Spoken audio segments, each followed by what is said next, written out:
It's the Champions League quarter-final and semi-final draw, with Chelsea sitting at fifth, favourites to lift the trophy behind favourites Manchester City and then Bayern, Real Madrid and even Napoli. Can you believe that? But in this, the remainder of the competition, unlike in games against Borussia Dortmund, a team we'd never faced before, we have a connection with each and every remaining side in European elite competition. First up, the champions.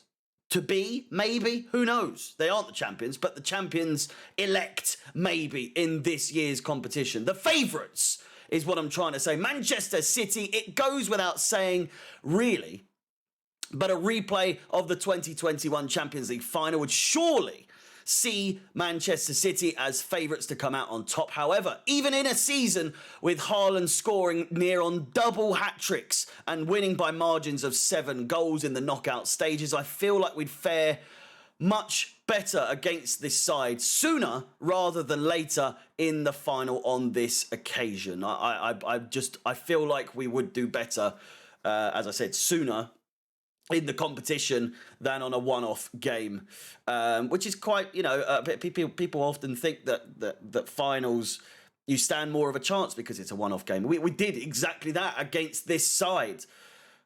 But for some reason, I just feel like they would have us. They would have us in a final. They really would. Haaland coming up for the big occasion. Have we really got anyone in our side right now that can do that? I mean, Havertz, he's done it before, but still. Up next, Real Madrid, current cup holders. 6-2 over Liverpool. We've had our recent history and our past history against this club. Entertaining matchups every single time. I think we would fare much better than the red side of Mersey and Liverpool if we faced up against them. But with Benzema, Modric,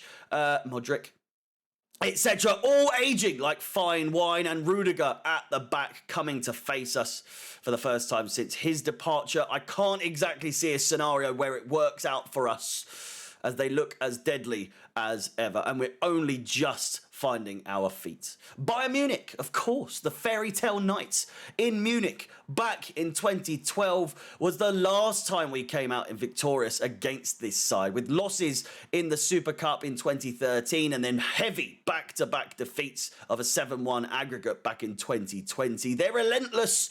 They are a relentless side no matter how many years go by. I think for that reason alone, I'd rather steer clear. But at the same time, out of the sides that we've mentioned already, they are the ones I'd rather face so far. But next, we've got Napoli. Obviously, opponents we saw a massive comeback against in our run to glory back in 2012 once again. A side that we haven't faced since. Whilst they are bigger favourites over ourselves, it goes without saying that on paper, they are the side so far that we would most likely fare well against. That said, the Italians have lost just one of their last 15 at home in Europe, doing the treble over Liverpool in that time and draws against PSG, Barcelona, and so many more. It definitely won't be an easy one at all, with most of our chances having to come at home. Up next, Benfica. A side that we faced again during our 2012 run, and likewise a team once again that we haven't faced in the Champions League since then. Besides, of course, might I remind you, our first Europa League triumph the following year. A late goal from Branislav Ivanovic saw Chelsea victorious in Europe in back-to-back years. Quite frankly, we've taken a lot from them over the years. David Luiz, Ramirez, Matic, and now Enzo Fernandez. And for that reason, exactly, most importantly, being Enzo Fernandez, you've got to imagine that this tie would be a juicy one. It would be a fiery one, but a tie I could see us coming out on top in nonetheless. Lastly, of course, we've got the two Milan sides.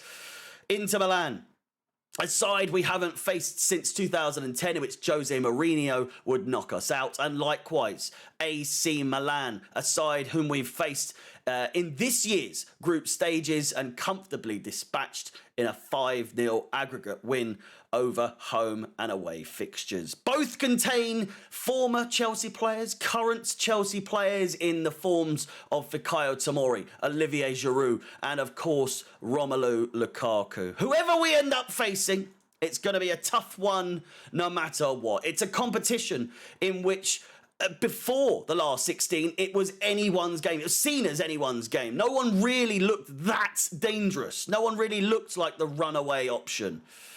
But the competition has since increased with scorelines of ridiculous amounts. You've got 8-1s, you've got 7-0s. I mean, it's just ridiculous.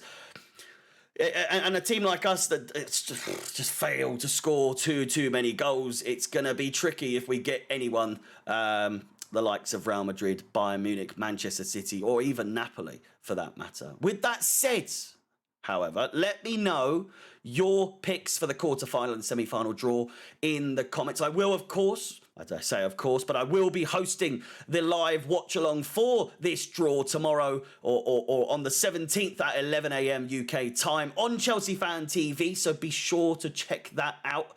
And at the same time, be sure to like, subscribe, hit the bell notifications to be notified of any future content on the road to 3,500 subscribers. My name is Harry, up the Chelsea, and peace.